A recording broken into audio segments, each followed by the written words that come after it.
గిరిజన విద్యార్థులందరికీ ఈరోజు ఇక్కడి నుంచి వారికి ఒక శుభవార్త చెప్పదలుచుకున్నాం. అట్లాగే మిత్రులారా, మీ అందరికీ తెలిసింది,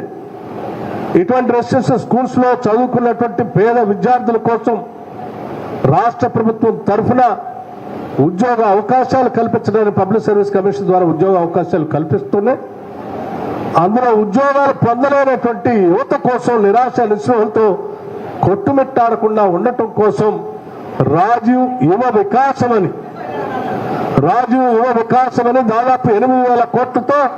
కేవలం ట్రైబల్ గిరిజన విద్యార్థుల కోసం, యువతి యువకుల కోసం 1,000 కోట్లు దాంట్లో వారికి ప్రత్యేకంగా కేటాయించి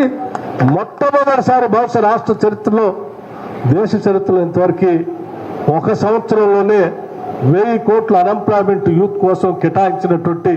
దాఖలాలు లేవు. మొట్టమొదటిసారి తెలంగాణ రాష్ట్రంలో కేటాయించి వాళ్ళ రాజు యువకాశంతో ముందుకు పోతా ఉన్నాం. అలాగే గిరిజనులందరూ కూడా జల్ జంగిల్ జమీన్ నినాదం అని అంటే, ఆ రోజు కొప్పుల రాజు గారు ఎన్ఎస్సీలో ఉండి సోనియా గాంధీ గారు యూపీఏ చైర్పర్సన్గా ఉన్నప్పుడు ఫారెస్ట్ రైట్ యాక్ట్ అని తీసుకొని వచ్చి దేశవ్యాప్తంగా అడవుల్లో నివసిస్తున్నటువంటి అడవి బిడ్డల కోసం భూమిపైన హక్కులు కల్పించడం కోసం ఫారెస్ట్ రైట్స్ యాక్ట్ తీసుకొని వచ్చారు 2006 బహుశా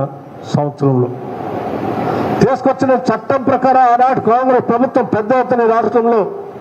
దాదాపు 6,70,000 ఎకరాల్ని ఈ రాష్ట్రంలో గిరిజన సోదరుల కుటుంబాల కోసం పంపిణీ చేయడం జరిగింది. పంపిణీ చేసిన 6,70,000 ఎకరాలకి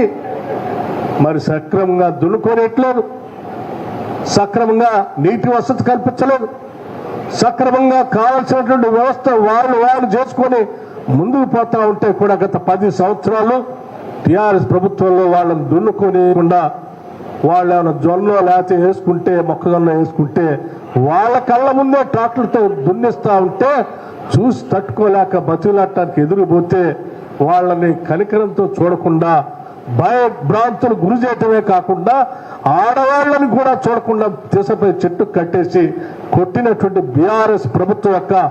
దాష్టికాలను మనం అందరం కాంగ్రెస్ నాయకులుగా ఆ రోజు ఎండగట్టాం, ఎదురించాం, వాళ్ళ కోసం నిలబడ్డాం. కాబట్టి ఈరోజు తిరిగి కాంగ్రెస్ పార్టీ అధికారంలో రాగానే వాళ్ళ కోసం ఒక ఆలోచన చేశాం. ఏందయ్యా ఆలోచన అంటే, దేశ చరిత్రలో ఎప్పుడు కనివిని ఎరగని విధంగా ఈ ఫారెస్ట్ రైట్స్ యాక్ట్ కింద భూములు పొందినటువంటి గిరిజన కుటుంబాలు అందరికి కూడా దాదాపు 6,70,000 ఎకరాలకు కూడా ఇందిరా సవర గిరి జల వికాసమని 12,500 కోట్ల రూపాయలతో వాళ్ళకి సోలార్ పంపులు పెట్టడం, బోరు లేపించడం, డ్రిప్ ఇరిగేషన్ ఇవ్వటం, స్ప్రింక్లర్స్ కావాలంటే స్ప్రింక్లర్స్ ఇవ్వటం,